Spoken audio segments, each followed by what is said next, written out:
Hello everyone, welcome to SLC. आज हम बात करने वाले हैं एक शॉकिंग लेकिन बहुत ही इम्पॉर्टेंट जजमेंट की, जो सुप्रीम कोर्ट ने 13 मई 2025 को दिया। एक आदमी जिसको 498A आईपीसी और डॉरी एक्ट के केस में 26 साल तक कोर्ट का चक्कर लगाना पड़ा, लेकिन आखिर में उसे बाइज्जत रिहा कर दिया गया। क्या ये केस झूठा था? क्या 498A का मिसयूज़ हुआ? चलिए पूरी कहानी समझते हैं।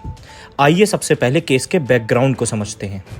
केस का नाम था अननेम्ड हस्बैंड वर्सेस स्टेट। शुरू हुआ था 1999 में। पत्नी ने अपने पति के खिलाफ 498A आईपीसी और डॉरी प्रोहिबिशन एक्ट के तहत कंप्लेंट फाइल की।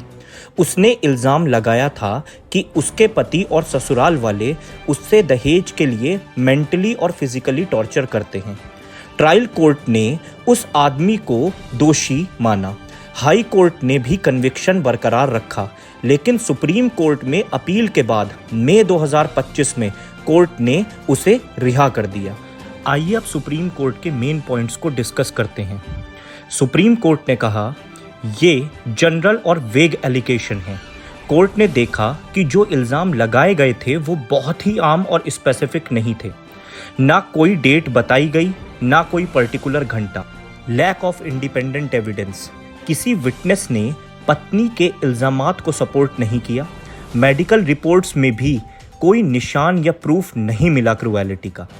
Misuse of law.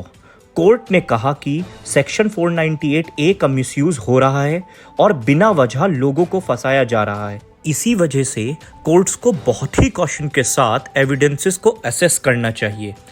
आइए इस केस के लीगल सिग्निफिकेंस को समझते हैं।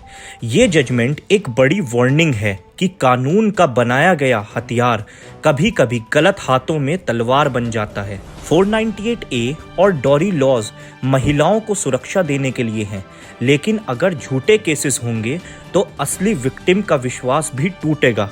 सुप्रीम कोर्ट ने ये भी कहा कि जस्टिस तभी पॉसिबल है जब सच के साथ सबूत भी हो। सो दोस्तों, हर 498A केस झूठा नहीं होता, लेकिन बिना प्रूफ के किसी को भी दोषी बनाना एक इंसाफ नहीं, जुल्म है। अगर आप सच में विक्टिम हैं तो कानून आपका साथी है, लेकिन अगर झूठा केस बनाया गया है तो याद रखिए, कानून हर किसी को एक मौका देता है अपनी बात रखने का। ऐसे केसेस हमें याद दिलाते हैं कि कानून का मिसयूज भी एक सोशल इशू है। तो अगर आपको ये वीडियो इन्फॉर्मेटिव लगा हो तो लाइक, शेयर और सब्सक्राइब ज़रूर करें। नीचे कमेंट में अपनी ओपिनियन लिखना ना भूलें। क्या आप इस जजमेंट से सहमत हैं? और हाँ, बेल आइकन दबाना ना भूलें ताकि आपको मिलती रहे लेटेस्ट लीगल अपडेट्स एसएलसी पर।